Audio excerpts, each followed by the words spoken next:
Assalamualaikum warahmatullahi wabarakatuh. Perkenalkan, nama saya Fahrudin Kurnia M. Saya bekerja sebagai dosen Prodi Manajemen Fakultas Ekonomi dan Bisnis di Universitas Iksan Sidendreng Rapang. Pada kesempatan kali ini, saya akan menjelaskan PDD UKTPT dosen dalam terdakwa perguruan tinggi di bidang pengajaran. Pada penyampaian PDD UKTPT ini, saya akan menjelaskan salah satu mata kuliah yang saya ampu, yaitu pengantar manajemen. Mata kuliah pengantar manajemen memberikan landasan yang kuat bagi mahasiswa untuk memahami konsep-konsep dasar manajemen, pengembangan keterampilan analisis, dan menyiapkan mereka untuk menghadapi tantangan di dunia kerja yang kompleks dan dinamis. Mata kuliah ini merupakan mata kuliah wajib dengan bobot 3 SKS dalam prodi manajemen. Metode pembelajaran yang akan saya gunakan dalam mata kuliah ini adalah Student Centered Learning, yang memusatkan fokus kegiatan pembelajaran pada mahasiswa dan berorientasi kepada capaian pembelajaran learning outcomes yang ditetapkan. Pendekatan SCL dalam implementasinya dilakukan dengan mengkolaborasikan metode pembelajaran terpadu, expository, discovery learning, smart group discussion, dan cooperative learning, dengan sumber pembelajaran buku, referensi, proceeding, dan jurnal yang memuat hasil penelitian ilmiah dan termutakhir, agar proses pembelajaran senantiasa sesuai dengan perkembangan ilmu pengetahuan terkini. Selanjutnya, metode pembelajaran yang akan saya berikan dalam mata kuliah ini, yang pertama ceramah, kedua diskusi, ketiga kuis. Pada pertemuan ke-8 dan ke-16, mata kuliah ini adalah ujian tengah semester dan ujian akhir semester. Selanjutnya, materi pembelajaran yang akan saya ajarkan pada mahasiswa yaitu: yang pertama, konsep dasar manajemen bisnis; yang kedua, manajer dalam kegiatan manajemen; yang ketiga, perkembangan ilmu manajemen; yang keempat, lingkungan dan budaya organisasi; yang kelima, tanggung jawab sosial dan etika manajemen; fungsi perencanaan dan pengambilan keputusan; yang ketujuh, manajemen strategis perusahaan; yang kedelapan, desain dan struktur organisasi; yang kesembilan, kekuasaan, kewenangan dan delegasi kekuasaan; yang ke-10, manajemen sumber daya manusia; yang ke-11, motivasi dan kepemimpinan; yang ke-13, kelompok kerja dan komunikasi dalam organisasi; dan terakhir, pengawasan dan pengendalian organisasi. Adapun capaian pembelajaran pada mata kuliah ini adalah: yang pertama, mampu menunjukkan sikap bertanggung jawab atas pekerjaan di bidang ilmu manajemen; yang kedua, mampu memahami konsep dasar ilmu manajemen; yang ketiga, mampu menunjukkan kinerja mandiri, bermutu, dan terukur; yang keempat, mampu mengaplikasikan fungsi-fungsi manajemen baik dalam teori maupun dalam aplikasi dalam organisasi, baik organisasi bisnis, organisasi sosial, dan organisasi politik maupun organisasi lainnya. Dan berikut saya akan tampilkan video pembelajaran tanggung jawab sosial dan etika manajemen pertemuan kelima dalam mata kuliah pengantar manajemen. Terima kasih. Wassalamualaikum warahmatullahi wabarakatuh. Assalamualaikum warahmatullahi wabarakatuh. Waalaikumsalam. Ya, terasa ya, kita sudah memasuki pertemuan kelima. Minggu lalu kita belajar apa? Lingkungan Organisasi dan budaya. Budaya organisasi ya. Pasti kalian masih ingat ya pelajaran mata kuliah minggu lalu ya? Nah, kita refleksi dulu. Apa yang Anda ketahui tentang lingkungan dan budaya organisasi? Ada yang bisa? Ya, silakan. Lingkungan organisasi ini mencakup faktor faktor-faktor eksternal yang mempengaruhi organisasi seperti kondisi ekonomi, teknologi, regulasi, pemerintah, persaingan industri, dan kebutuhan konsumen. Lingkungan organisasi bisa dinamis dan berubah secara cepat sehingga organisasi perlu memiliki fleksibilitas dan adaptabilitas untuk menghadapinya. Budaya organisasi adalah seperangkat norma, nilai, keyakinan, dan perilaku yang diterima oleh anggota organisasi. Budaya ini mempengaruhi bagaimana anggota organisasi berinteraksi satu sama lain, mengambil keputusan, dan bekerja sama menuju tujuan bersama. Budaya yang kuat dan positif dapat meningkatkan kinerja organisasi dan menciptakan kerja yang produktif. Luar biasa. Aplaus. Adik mahasiswa kita adalah tuh ya. Selanjutnya jenis-jenis apa yang menghubungkan budaya organisasi? Ada yang tahu?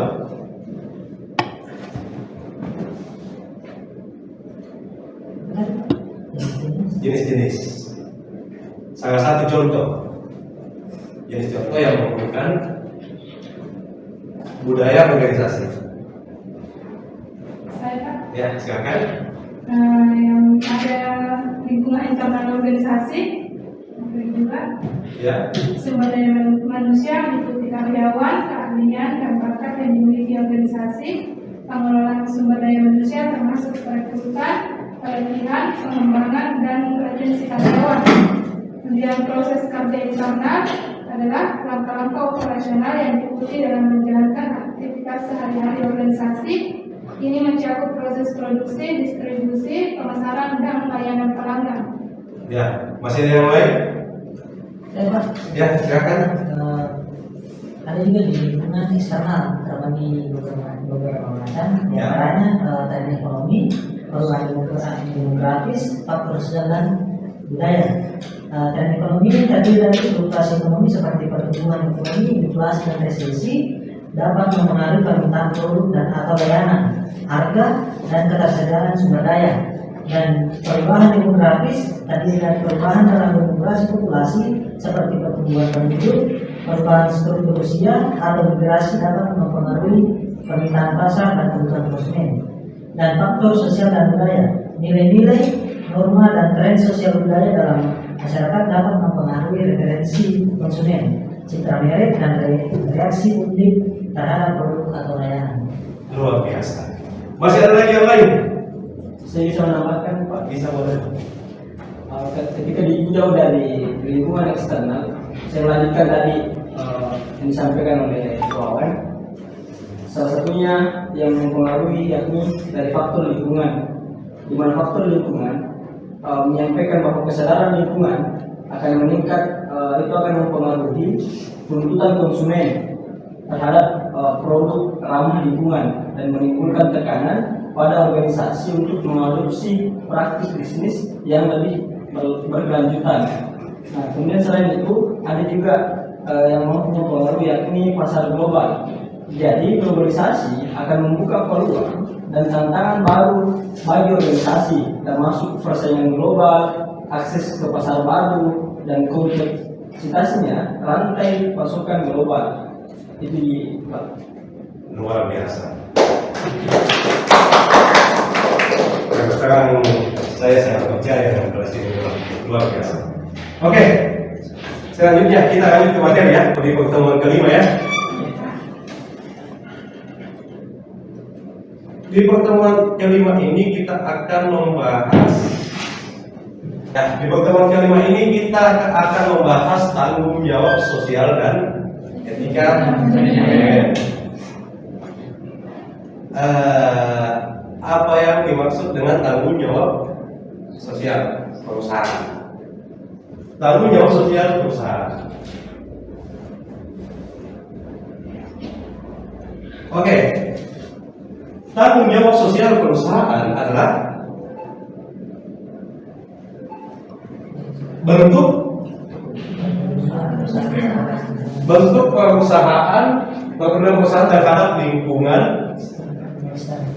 internal dan eksternal di masyarakat ya. perusahaan melalui berbagai kegiatan dilakukan dalam rangka penjagaan lingkungan bagi masyarakat, partisipasi pembangunan serta berbagai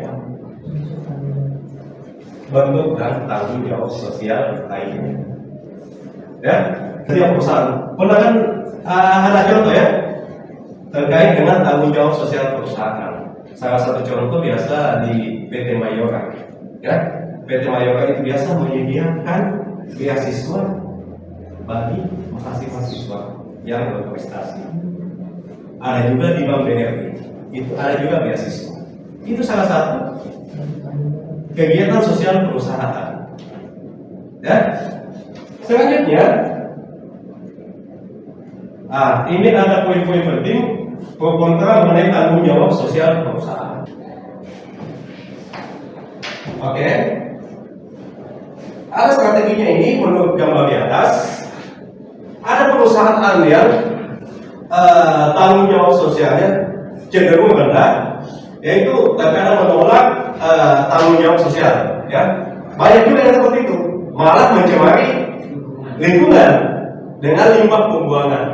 Ya, adapun cenderung membela diri dalam menghindari tanggung jawab sosial. Defensif, ya, cenderung menghindari ya.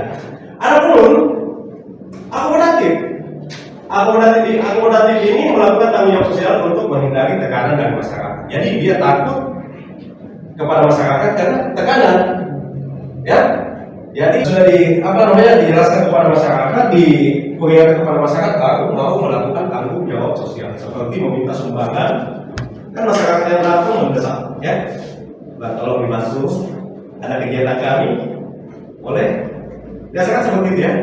Ada yang mengajukan proposal untuk meminta sumbangan ya. Adapun proaktif mengambil inisiatif dalam tanggung jawab sosial membentuk model industri yang bertanggung jawab sosial. Salah satu contoh industri produksi ataukah industri yang besar itu limbahnya dibuang kemana? Ada tempat pembuangan limbah sudah disediakan. Ya, seperti juga ada PT Jarum ini yang besar itu. Terkadang juga ada beasiswa diberikan kepada masyarakat, bantuan beasiswa. Oke, kita lihat saja. Ya. Kalau misalnya ada perusahaan kemudian di satu lingkungan dan ada masyarakat yang mengajukan dirinya untuk melamar pekerjaan di perusahaan itu, kita termasuk apakah kita termasuk tanggung jawab sosial? Kalau ada masyarakat di wilayah perusahaan itu ya, melamar kerja di dalam perusahaan. Ya, melamar kerja dalam perusahaan. Terus apa kita termasuk tanggung jawab sosial perusahaan? Iya, harusnya tanggung jawab sosial perusahaan. Masuk di sosial perusahaan, mengutamakan putra daerah. Ya, harusnya masuk. Seperti apa ya di sini ya? Yang di Cirangi itu ada kan yang di situ. Ya, sama dengan kami dosen di sini di IKSAN, itu kita mengutamakan putra daerah. Ya, oke. Selanjutnya ada strategi reaktif. Itu kegiatan bisnis yang melakukan strategi reaktif dalam tanggung jawab sosial cenderung menolak atau menghindari diri dari tanggung jawab sosial. Sama seperti yang tadi ya di gambar yang di awal.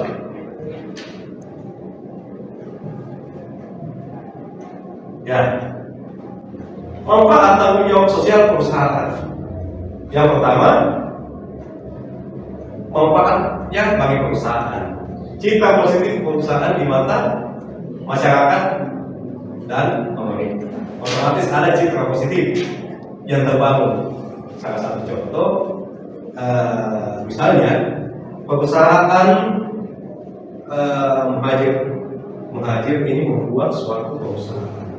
Ya, bahwa tiap hari Jumat sedekah Jumat. Otomatis pasti diingat ya. Tiap hari Jumat. Ini perusahaan PT ini pasti otomatis diingat sama orang karena ada sosial, mendapatkan sosial masyarakat. Selanjutnya, manfaat bagi masyarakat. kepentingan dan terakomodasi hubungan masyarakat dengan perusahaan akan lebih erat dalam situasi win-win solution. Keuntungan bersama, ya. Pak Muhajir memberikan sesuatu menyumbangkan, otomatis awalnya naik. Nah, dengan sumbangan itu Pak, pasti akan masyarakat merasa diuntungkan, ya. Masyarakat akan diuntungkan melalui sumbangan. Ya. Selanjutnya, manfaat bagi pemerintah. Memiliki partner dalam menjalankan misi sosial dari pemerintah dalam hal tanggung jawab sosial.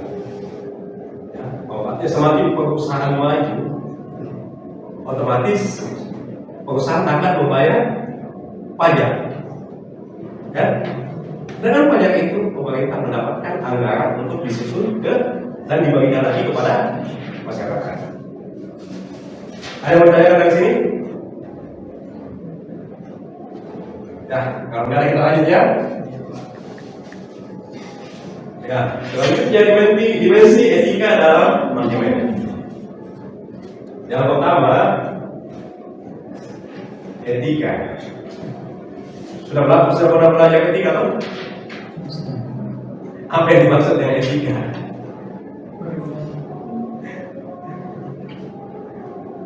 Siapa? Renata, apa yang dimaksud dengan etika? Ada yang bisa?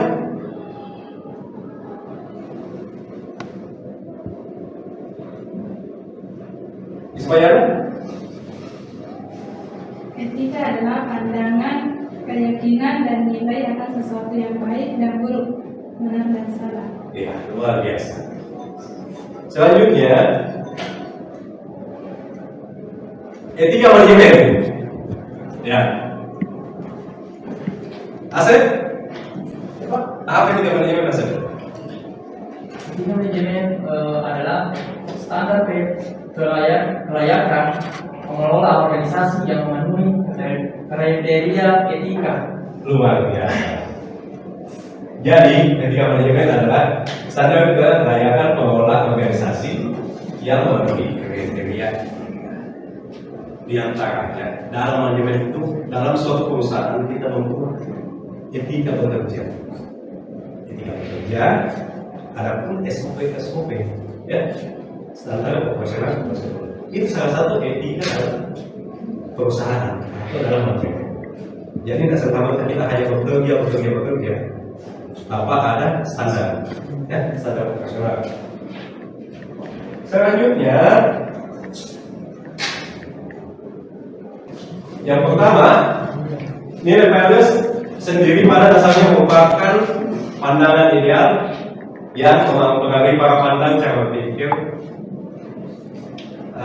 dan perilaku dari seseorang. Kira-kira maksudnya apa ya? Ada yang bisa?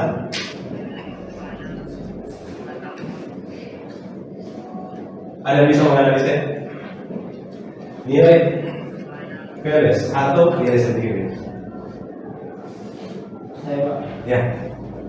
misalnya di kalangan mahasiswa, saya Pak sebagai individu sering misalnya membantu Wawan. Ya. Nah, jadi misalnya Wawan dan teman-teman itu akan memandang saya misalnya baik, Ya. karena sering saya dibantu. Nah, itu akan membuat nilai ada nilai yang misalnya pandangan orang lain menilai saya. Menilai kita, Kita ya. adalah- Menilai kita. Oke, luar biasa. Aku dulu. Oke, selanjutnya nilai personal. Nilai personal atau personal values pada dasarnya merupakan cara pandang, cara pikir, keyakinan yang dipegang oleh seseorang hubungan dengan segala kegiatan yang dilakukan. Ada yang bisa analisa? Saya Pak, Ya.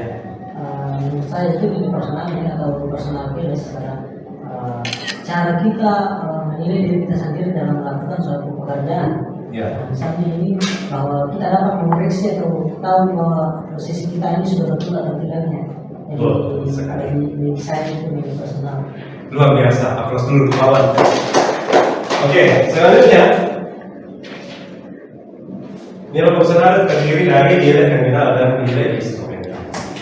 Nilai terminal pada dasarnya merupakan pandangan dan cara berpikir seseorang yang terwujud melalui perilakunya yang didorong oleh motif, ya, dalam meraih sesuatu. Nilai instrumental adalah pandangan dan cara berpikir seseorang yang berlaku untuk segala keadaan dan diterima oleh semua pihak sebagai sesuatu yang harus diperhatikan dan dijalankan. Selanjutnya, sedikit lagi ya, penelitian empiris mengenai nilai terminal dan nilai instrumental. Responden 220 manajer menurut Keder pada tahun 1922, penelitiannya responden dari 220 manajer beranggapan bahwa nilai-nilai terminal yang perlu dimiliki adalah yang pertama kejujuran, kedua tanggung jawab, ketiga kapabilitas, keempat ambisi, dan kelima integritas. Ini sama dengan perilaku keorganisasian, ya. Dalam indikator budaya bisa juga ini. Yang pertama, lampu apa itu? Kejujuran, ya. Getar, tanggung jawab, siti aja, kepatutan, ya, sirik, budaya malu tapi belum ada sini. Tapi kalau ketentuan apa? Genteng ya, ketentuan genteng ya, ya. Ini sudah diteliti pada 1992. Ya, ini masuk salah satu penelitian saya juga ini untuk menilai kinerja organisasi. Oke, selanjutnya responden dari 220 manajer beranggapan bahwa nilai-nilai instrumental yang dimiliki adalah satu, penghargaan terhadap pribadi, kedua, keamanan dan kesejahteraan keluarga pekerja, yang ketiga, kebebasan dan kemerdekaan, dan keempat, dorongan untuk meraih sesuatu, dan kelima, kebahagiaan. Jadi yang pertama ini benar juga ini indikator dari nilai terminal dan nilai instrumental dalam etika. Ya, salah satu contoh ini penghargaan terhadap pribadi. Maksudnya apa? Coba pikir bagaimana? Saya bekerja, otomatis saya membutuhkan uang, gaji. Saya harus memanjakan diri saya, misalnya pergi ke salon.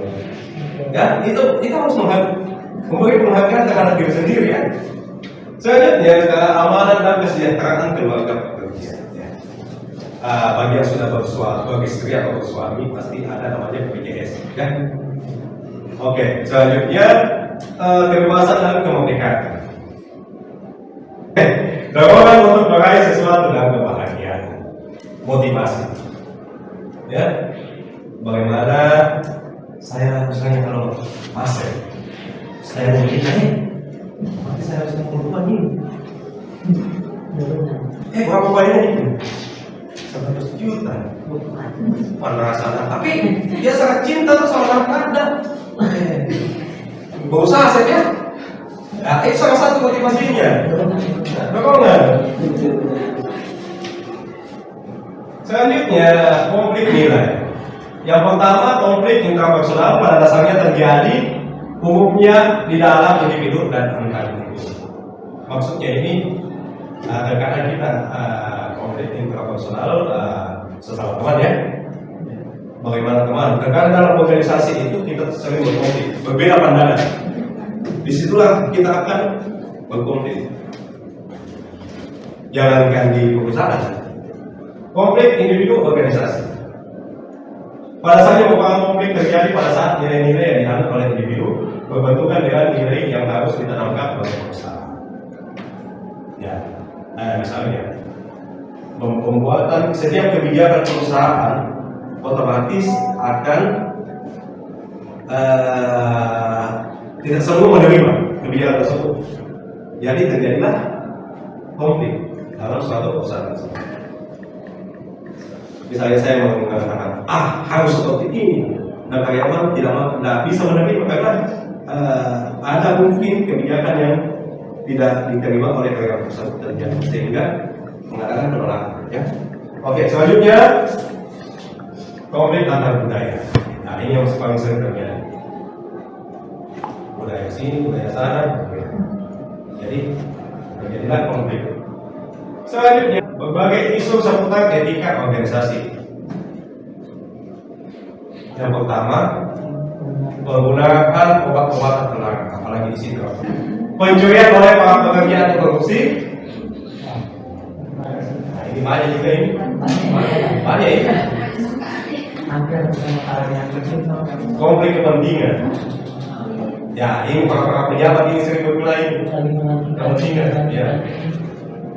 Karena setiap ada jabatan, pasti di situ ada konflik. kepentingan. Nah, dengan kepentingan itu terjadilah konflik sesama pejabat, ya. Pengawasan kualitas dan quality control. Maksudnya, apabila ada perusahaan yang membuat suatu produk ini tidak layak dijual, memaksakan untuk dijual. Nah, itu yang bermasalah. Salah satu contoh handphone yang belum ada BPOM kan, racikan. Nah, itu harus di quality control itu. Dicek kualitasnya, apakah aman dipakai. Kalau tidak aman ya merusak karena kulit. Oke, selanjutnya penyalahgunaan informasi yang bersifat rahasia. Ya, selanjutnya bagus. Jelek. Bagus juga. Bagus kepada pimpinan. Salah satu contoh, misalnya si Muhajir ini terpilih jadi bupati. Ya, kira-kira ini saya kasih contoh. Ini ada yang pintar, tapi tidak mau ikut instruksi dari atasan. Karena bukan sosok pintar ya. Ini ada yang bodoh, tapi mau diajar. Kira-kira sebagai pimpinan yang mana kalian pilih? yang boleh ikut. Justru ini pasti kalian akan pilih nih. Jadi mengapa menekankan? Oke, selanjutnya ini ada model penilaian etika, peningkatan etika manajemen. Yang pertama, pelatihan etika. Mulai dari diri sendiri, menerapkan etika yang baik ya. Selanjutnya, advokasi etika. Bantu dengan bantuan orang lain. Misalnya kalau ada kita saling mengingatkan, ya. Apabila kita berbuat salah, datang siapa Nadatul, tidak boleh begitu Pak. Misalnya saya sebagai pimpinan, tidak boleh begitu Pak. Ingat, ini salah. Ingatkan, karena tidak semua manusia itu bisa benar. Kadang-kadang juga membuat kesalahan. Oke, kode etik, ada kode. Selanjutnya keterlibatan publik dalam etika manajemen perusahaan. Dan terakhir review sudah. Oke, demikian ya. Demikian kita akhiri kuliah hari ini. Apabila ada yang mau ditanyakan terkait pertemuan selanjutnya, saya akan memberi tugas untuk membuat suatu makalah yang sebelah sini itu berapa ya? Buat. Di sini total berapa? 8 orang. Ya, yang di sebelah sini kita bagi 2 kelompok. Yang sebelah sini kita akan buat makalah terkait tanggung jawab sosial perusahaan. Selanjutnya di sini etika manajemen. Kita akan presentasikan minggu depan. Ya, kita akan mengkaji etika tersebut. Oke? Nah, demikian dari kuliah ini. Wabillahi taufiq wal hidayah. Assalamualaikum warahmatullahi wabarakatuh.